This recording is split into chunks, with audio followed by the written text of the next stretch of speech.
53% des décès ont lieu à l'hôpital, 23% à la maison et 12% en EHPAD. Le plan national 2021-2024 des soins palliatifs et accompagnement de la fin de vie doit permettre entre autres à chacun d'être soigné et accompagné sur son lieu de vie selon ses souhaits, en tenant compte de ses besoins dans le cadre d'une prise en charge coordonnée et adaptée.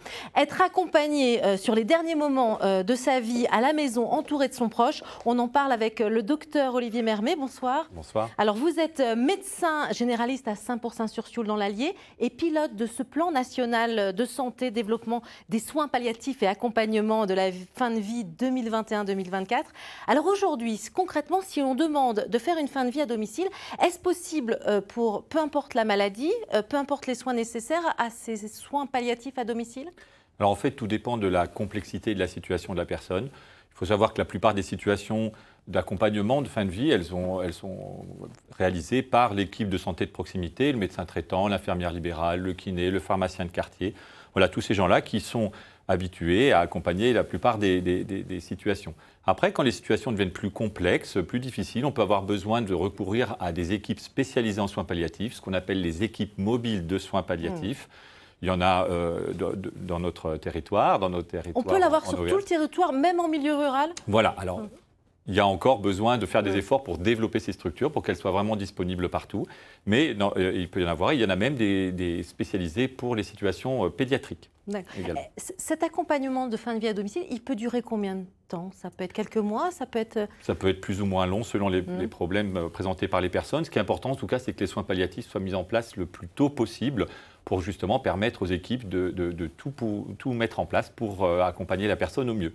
Si besoin, on peut même faire intervenir une hospitalisation à domicile, un service HAD, qui va pouvoir apporter en plus une compétence technique, du matériel, des médicaments que d'habitude on n'a pas à domicile. Ça veut dire un lit médicalisé, c'est des choses assez... Le lit médicalisé, il peut même être en dehors d'une HAD, mais ça va être certaines techniques, certains produits, certains matériels que d'habitude on trouve à l'hôpital et bien qu'on va pouvoir apporter au domicile de la personne. Est-ce que l'on propose aujourd'hui à des personnes en fin de vie la possibilité de pouvoir mourir chez elles? Qui le propose? Qui en parle en fait aujourd'hui? Alors ça justement, c'est un point important, c'est le fait d'anticiper ces situations, d'oser en parler avec son médecin traitant, avec ses proches. Et ça, c'est vraiment important parce que c'est en anticipant qu'on va pouvoir mieux préparer.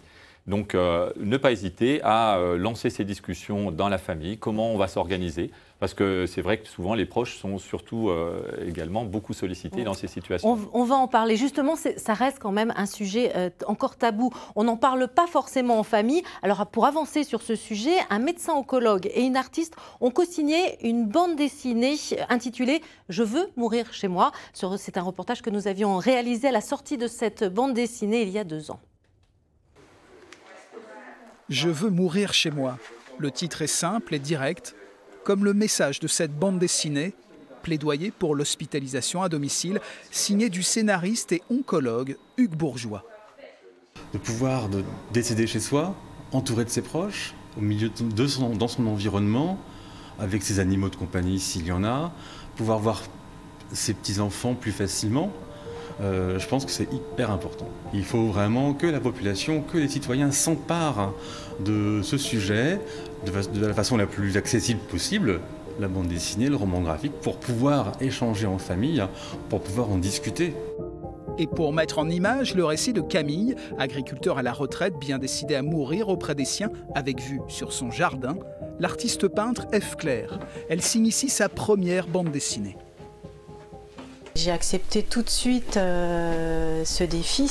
Son style, naïf et dynamique, apporte la fraîcheur nécessaire à la gravité du sujet qui détaille toutes les étapes, soins et services d'accompagnement vers la fin de vie. Il faut que ce soit un sujet porteur d'espoir, hein. C'est ça l'objectif. Donc moi je suis intervenue en essayant de rendre les choses plus intimistes, de mettre de l'émotion et de la couleur, de l'espérance.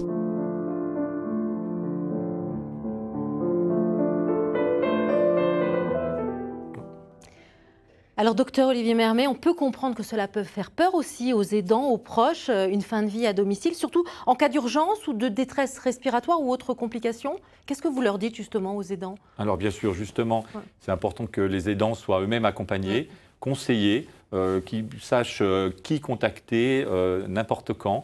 Donc c'est là où justement c'est important que les équipes de soins palliatifs puissent intervenir le plus tôt possible pour leur expliquer tout ce qui est à leur disposition pour les aider. Parce que c'est ça, les équipes de soins palliatifs accompagnent aussi toute la famille autour, les aidants, les personnes qui sont proches. Tout à fait, tout à fait.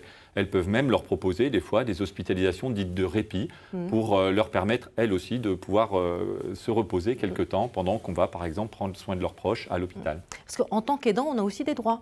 Bien sûr. Justement. Il y a des droits à des congés d'accompagnement, il y a même des allocations qui peuvent être versées dans ces cas-là. Et ça, on est accompagné quand même.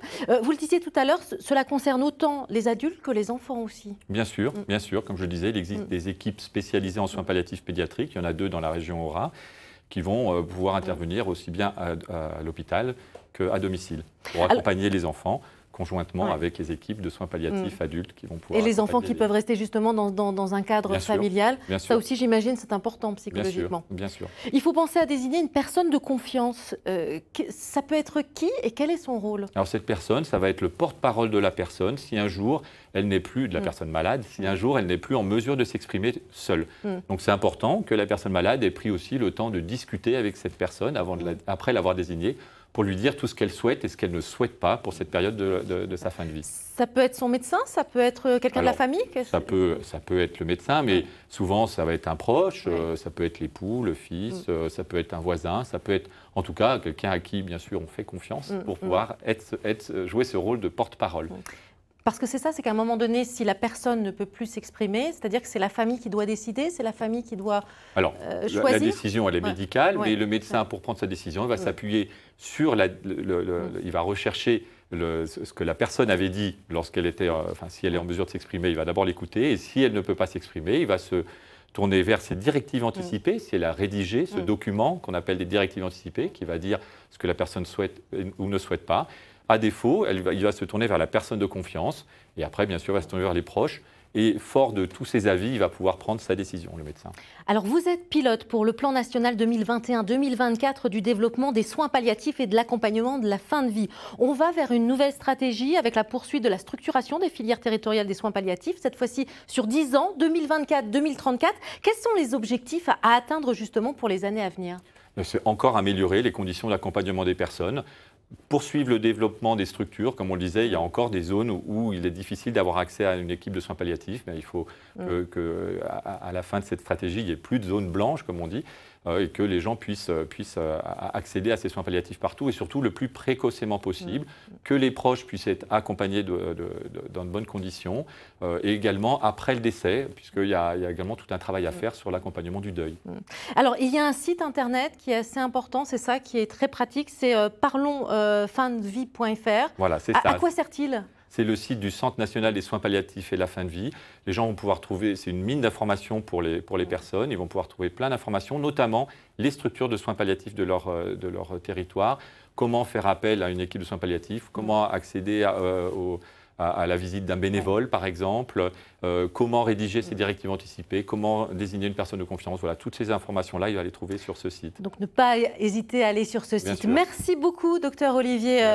Merci. Et puis, si vous souhaitez également continuer à approfondir ce dossier, vous trouverez sur le site du ministère de la Santé tous les détails de ce plan national qui doit permettre de structurer, de développer l'accompagnement de la fin de vie. Vous pouvez également poursuivre les échanges et partager vos témoignages sur notre groupe Facebook ici 1920 Info en Plus et nous écrire par mail l'infoenplus@francetv.fr.